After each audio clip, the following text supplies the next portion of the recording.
አገር ስትሰራ ከተማ ስትለማ በዋናነት ዜጎችንና በተለይም ቀጣዩን ትውልድ መሰረት ተደርገው ነው በርካታ ስራዎች የሚሰሩ።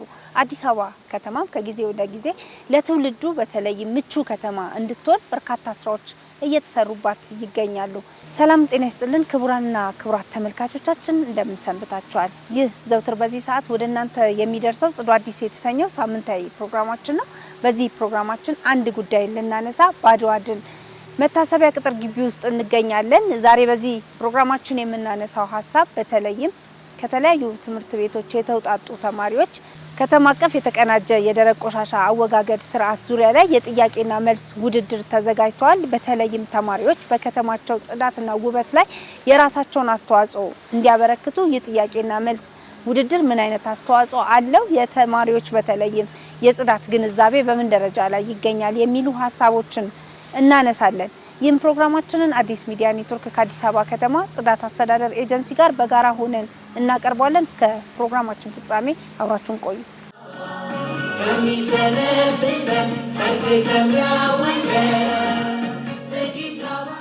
ጃኔት ደረጀ የሚበሰብስ ደረቅ ቆሻሻ ተለይቶ የሚቀመጥበት የአዲስ አበባ ከተማ ጽዳት አስተዳደር ኤጀንሲ ያወረደው የማዳበሪያ ከለር ሰማያዊ ማዳበሪያ ነው። ሀሳብ በትክክል ተመልሷል።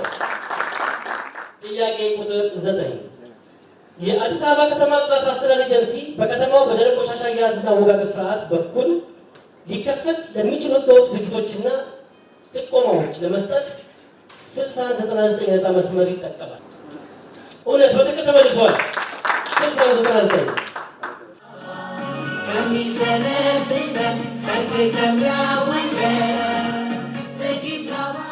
በደረቅ ቆሻሻ አስተዳደር ስርዓት ውስጥ ያሉ ደረጃዎችን ወይም እርከኖችን በቅድመ ተከተል ከመጀመሪያው ተመራጭ እስከ መጨረሻው ድረስ የደረቅ ቆሻሻ አስተዳደር ደረጃዎች የምንላቸው 5 ናቸው።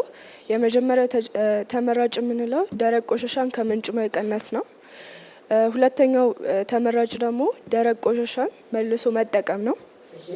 ሶስተኛው ተመራጭ ደረቅ ቆሻሻን ዑደት ማድረግ ነው። አራተኛው ተመራጭ የምንለው ደረቅ ቆሻሻን በከፍተኛ ሙቀት ማቃጠል ነው። አምስተኛው ተመራጭ ማስወገድ።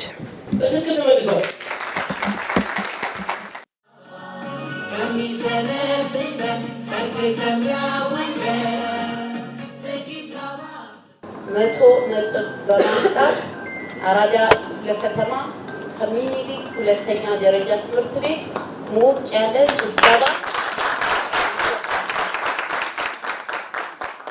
ሁለተኛ የወጣችው ሪም መሐመድ እሷም ያገኘችው 100 ነው። በመለያ ጥያቄ ከለሚ ኩራ ማሪዞና ትምህርት ቤት ለሷም ሞቅ ያለ ጭብጨባ። ሶስተኛ የወጣችው በጣም ደስ ይላል። ሶስቱም ሴቶች ናቸው። አንድ ያደርጉላችሁ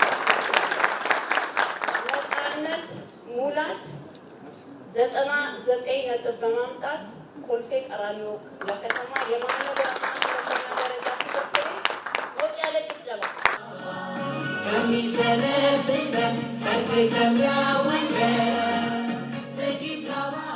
እንኳን ደስ አለሽ። ዛሬ በከተማ አቀፍ የደረቅ ቆሻሻ አወጋገድ ስርዓት ዙሪያ ላይ በተካሄደ የጥያቄና መልስ ውድድር ላይ የሶስተኝነት ደረጃን አግኝተሽ ተገናኘ። እንኳን ደስ አለሽ በሚል ጀምራለሁ። አጠቃላይ በትምህርት ቤትሽ በተለይ ከጽዳት ስራዎች ጋር ተያይዞ ምን አይነት ስራዎች ይሰራሉ? ምንስ አይነት ግንዛቤ አለሽ?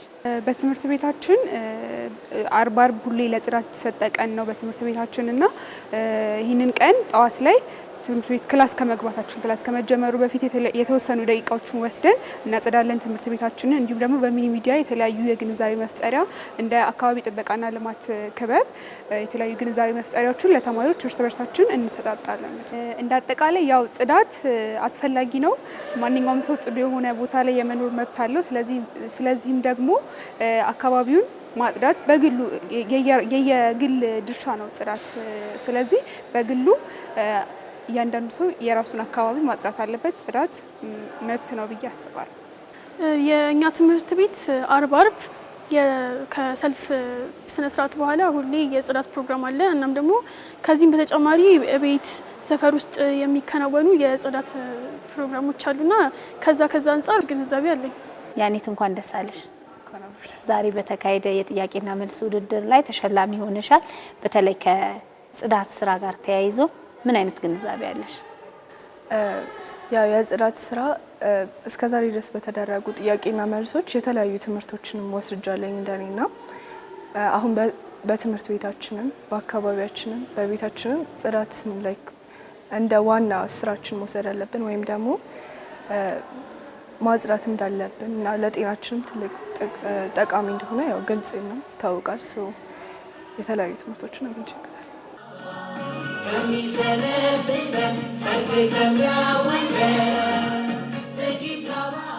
ኤፍሬም እንኳን ደስ አላችሁ። ዛሬ እንግዲህ ትምህርት ቤታችሁ በከተማ አቀፍ በተዘጋጀ የጥያቄና መልስ ውድድር ላይ ከትምህርት ቤታችሁ የተወከለ አካል ደረጃ በማግኘት እናንተም ደግሞ በሰራችሁት የጽዳት ስራ በተለይ የተሸላሚ ሆናችኋል፣ እውቅና ተሰጥታችኋል። እውቅናው ምን ፈጠረ? በመጀመሪያ ደረጃ እንደዚህ አይነት ፕሮግራም በመዘጋጀቱ በጣም ደስተኞች ነን። በተጨማሪ ደግሞ ትምህርት ቤታችን በተዘጋጀው ፕሮግራም ላይ አሸናፊ በመሆኑ የተሰማን ደስታ እጅግ በጣም ትልቅ ነው። በግቢያችንም ብዙ አካባቢ ጥበቃን፣ ጽዳትን በሚመለከት ብዙ ስራዎችን እንሰራለን። ከምንሰራቸው ስራዎች ውስጥም አንዱ ተማሪዎችና መምህራን አንድ ላይ በመሆን ግቢን ማጽዳት፣ ማስዋብ፣ የተለያዩ ነገሮች ከዛ ጋር የተገናኙ ነገሮችን ስፔሻሊ ጽዳቶችን በየደረጃቸው በየአይነታቸው በመለየት ወደ የሚፈለገው ቦታ ወይም ወደ ሰብሳቢዎች በማድረስ እና አካባቢያችን ንጹህ በማድረግ እንግዲህ ካሉት ከአካባቢው በርካታ ስራዎችን በመስራት እንታወቃለን። እንግዲህ የእናንተ ተቋም የሚሰራው በዋናነት ትውልድ ላይ ነው። ከተማም ሲገነባ ሲሰራ ደግሞ ትውልድን ታሳቢ ተደርጎ ነው የሚሰራውና እንደው ከዛ አንፃር እንደ ትምህርት ተቋም ምን አይነት ሚናን እየተወጣን ነው ትላለህ?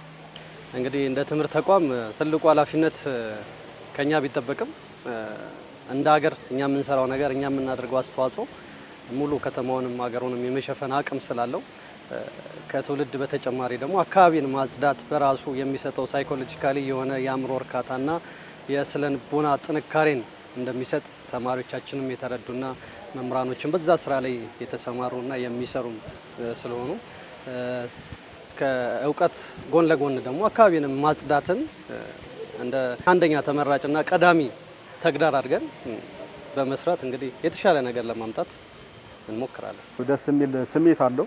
ያው በትምህርት ቤቴ ስም ያው ኩራትና ደስታ ይሰማኛል ከምንም ነገር በላይ ግን የፕሮግራሙ ዓላማው ከምንም ነገር በላይ ስለ ኤንቫይሮንመንት ወይም ስለ አካባቢ ግንዛቤ ለማስጨበጥና ስለ ደረቅ ቆሻሻን እንዴት ማስወገድ እንዳለብንና እንዴት ሪሳይክል ማድረግ እንዳለብን ብዙ ትምህርት እና ግንዛቤ አግኝተናል እና በማሸነፋችን ደግሞ በጣም ደስተኛ ነው። በትምህርት ቤቴ ስም ማለት ነው። እንግዲህ እናንተ ትውልድ ላይ የምሰሩ ተቋም እንደመሆናችሁ መጠን በተለይ ከጽዳት ጋር ተያይዞ በትምህርት ቤታችሁ የሚከናወኑ የጽዳት ስራዎች እንዲሁም የግንዛቤ ማስፋያ ስራዎች አሉ። ኢንቫይሮንመንታል ኤዱኬሽን በብዙ መንገድ ይሰጣል። ፎርማሊ በትምህርት ቤት ላይ ይሰጣል። ኢንፎርማሊ ደግሞ እንደ ዛሬ የመሰሉ በተለያዩ ኢቨንቶችና በየቤቱ በየአካባቢ ግንዛቤ ለእያንዳንዱ ማህበረሰብ ይሰጣል። እንደ ትምህርት ቤት እንደኛ ትምህርት ቤት እንዳም ያው ከጽዳት አስተዳደር ጋር ቀርቦ የሚሰራ ትምህርት ቤት ያስፈልጋል። ከምንም ነገር በላይ በሳምንት አንድ ቀን አርብ የጽዳት ፕሮግራም አለ። በዛን ቀን ያው ስለ አካባቢ ንጽህና የተለያየ ግንዛቤ ይሰጣል።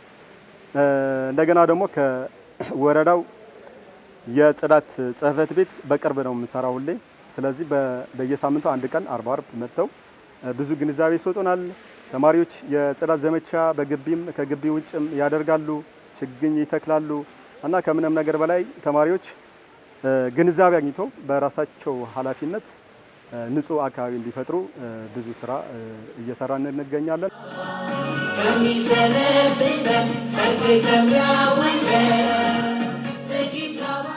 ኤጀንሲያችን የከተማው ጽዳት ለማስጠበቅ ከሚሰራቸው መደበኛ የቆሻሻ መሰብሰብና ማጓጓዝ፣ ማስወገድ፣ መልሶ መጠቀም ስራዎች በተጨማሪ የከተማው ነዋሪ አስተሳሰብ ከጽዳት ጋር ከደረቅ ቆሻሻ አያያዝ ጋር ተያይዞ አስተሳሰቡ፣ አመለካከቱ፣ ባህሉ ዘመናዊ እንዲሆን እንዲቀየር የማድረግ ስራዎች ትኩረት ሰጥቶ የሚሰራቸው ስራዎች ናቸው።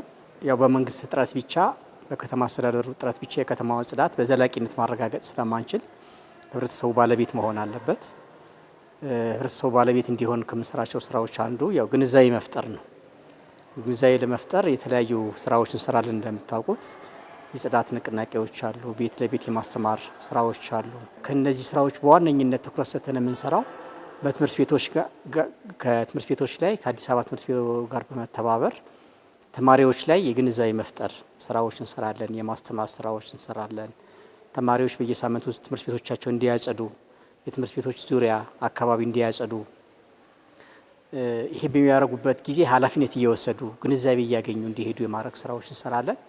ከዚህ ስራዎች አንዱ የጥያቄና መልስ ውድድር ነው። ይሄ ጥያቄና መልስ ውድድር በሁሉም አካባቢዎች በየክፍለ ከተማው በየወረዳው ሲደረግ የቆየ ብዙ ተማሪዎችን ያሳተፈና ዛሬ እንደ ማጠቃለያ በየደረጃው የተሻለ ውጤት ያመጡ ተማሪዎች ትምህርት ቤቶች በማወዳደር እውቅና ለመስጠት የተዘጋጀ መርሃ ግብር ነው። እንግዲህ ትምህርት ቤቶች ላይ ፎከስ አድርገን ስንሰራ አንደኛ ያው በእያንዳንዱ ቤት በእያንዳንዱ ነዋሪ ቤት በአብዛኛው ተማሪዎች አሉ። ስለዚህ ተማሪዎች ላይ የምንሰራው ስራ በእያንዳንዱ ቤት ይደርሳል ማለት ነው። በአቋራጭ ተማሪዎች ወላጆቻቸው ላይ ከደረቅ ቆሻሻ አያያዝ ጋር በጎ ተጽዕኖ ያደርጋሉ። በአግባቡ እንዲይዙ ቆሻሻ የትም እንዳይጥሉ በተማሪዎች አማካኝነት ወላጆችን የማግኘት ስራ ነው የምንሰራው። በሌላ በኩል ደግሞ እነዚህ ተማሪዎች ነገ ይችን ከተማ የሚረከቡ የሚያስተዳድሩ የሚኖሩ ናቸው። ስለዚህ ከወዲሁ የደረቅ ቆሻሻ አያያዝ ስለ ከተማ ጽዳት ግንዛቤ እንዲኖራቸው የተቀየረ አስተሳሰብ ይዘው እንዲያድጉ ለማድረግ ትኩረት ሰጥተን እየሰራንበት ያለ ስራ ነው።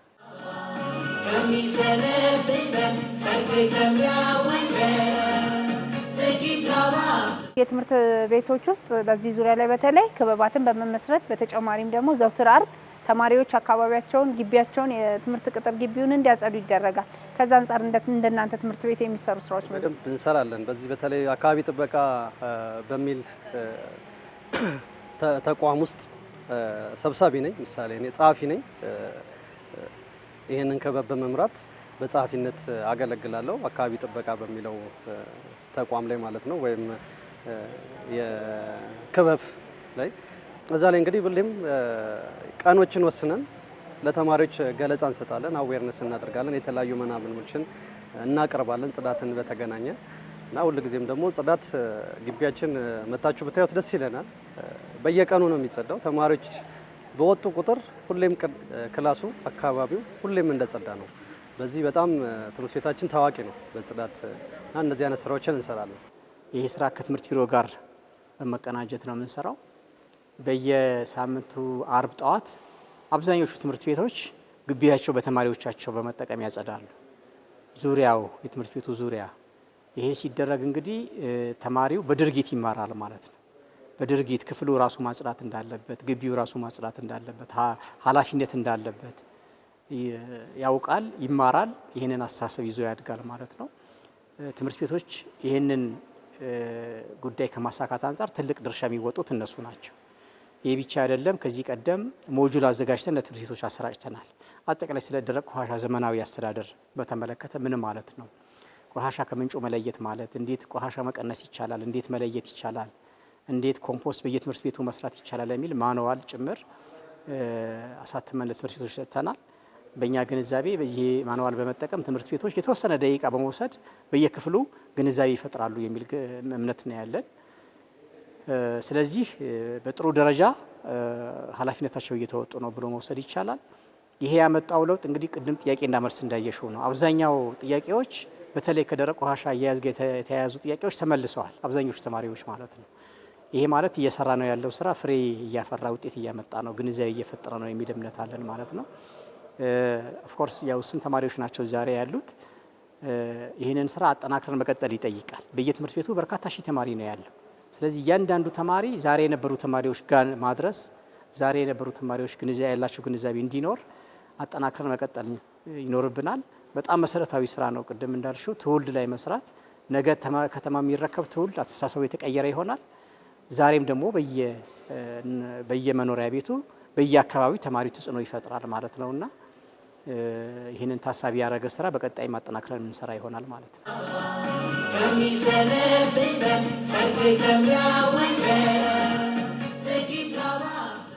ታዋ ላይ የምታየው ነገር ምን አይነት ስሜት ይፈጥርብሻል?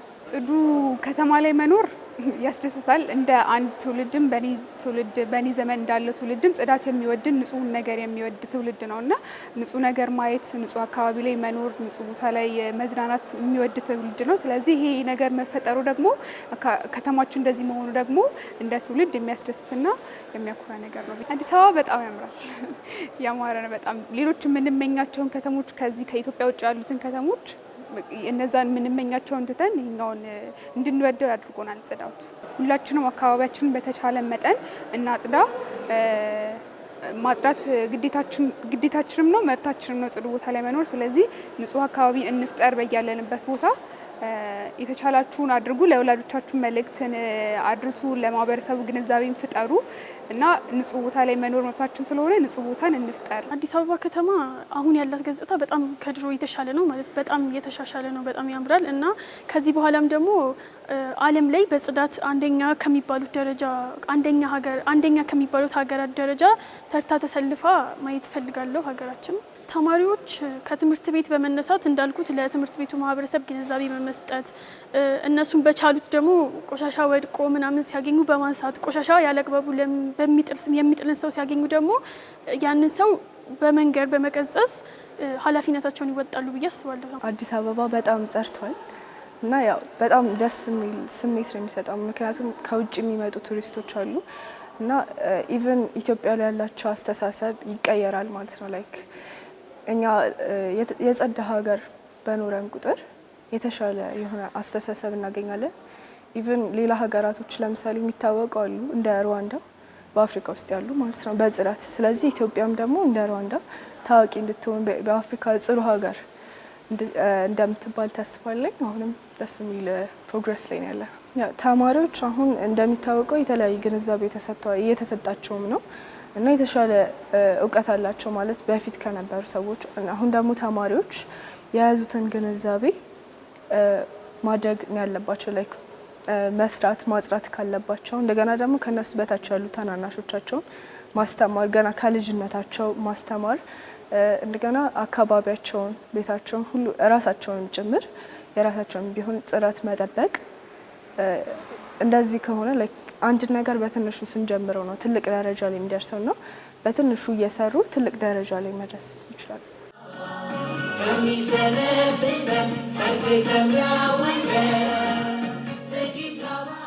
የአዲስ አበባን የከተማን አጠቃላይ የጽዳት ስራዎችና የከተማዋን ገጽታ አሁን ላይ ምን ይመስላል? ምን አይነት እይታ አለ? ለመናገር ቃላት ያጥረኛል።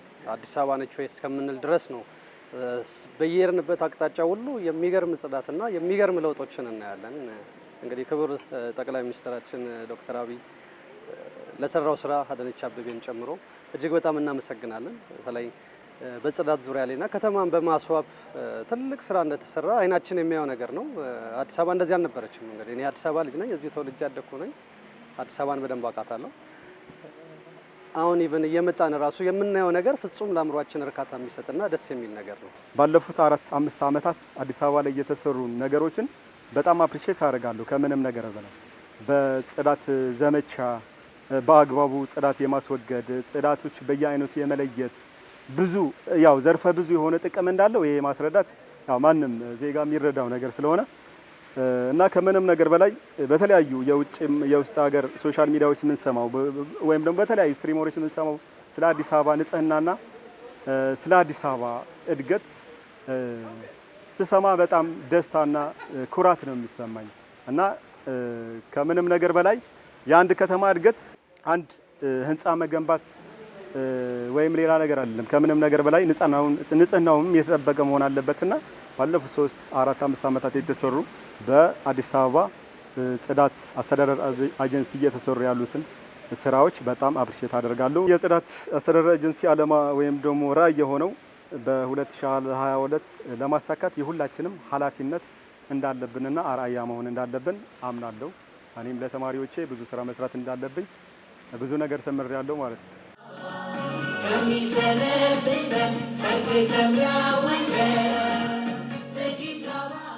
ይሄ የምንሰራው የጥያቄና መልስ በየደረጃው በትምህርት ቤቶች ላይ የምንሰራው አመለካከት ለመቀየር ነው።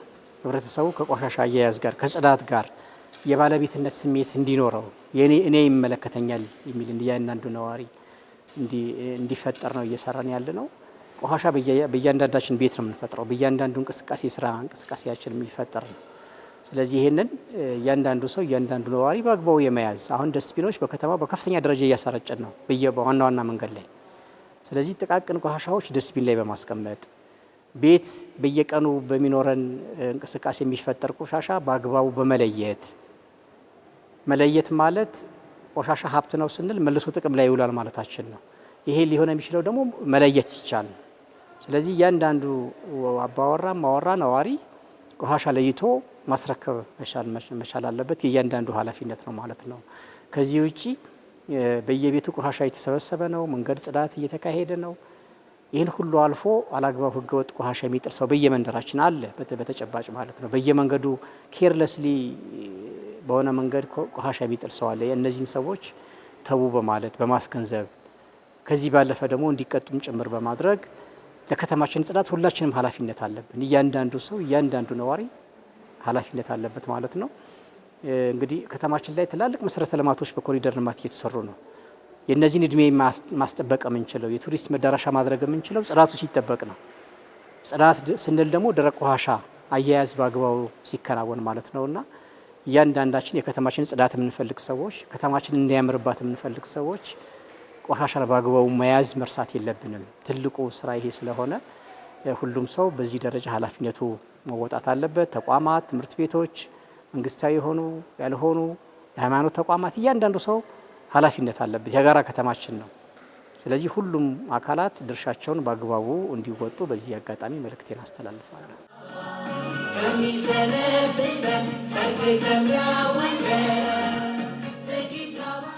ከተማ አቀፍ የደረቅ ቆሻሻ አወጋገድ ስርዓት ዙሪያ ላይ ተማሪዎች ያደረጉትን የጥያቄና መልስ ውድድር ነበረ ስናስቃኛችሁ ቆይታ ያደረግን። በተለይም ለትውልድ እየተሰራች ያለች አዲስ አበባ ውብና ጽዱ ሆና እንድትቀጥል የሁሉንም ርብርብና ተሳትፎ የሚጠይቅ በመሆኑ በተለይ ተማሪዎች እንደዚህ አይነት ግንዛቤን የሚያሰፉ በተጨማሪም ደግሞ የእነሱን ሚና የሚፈልግ ተግባራት ላይ ሚናቸውን በመወጣት ውብና ጽዱ የሆነችን ከተማ እናስቀጥል የዛሬ የፕሮግራማችን መልእክት ነው።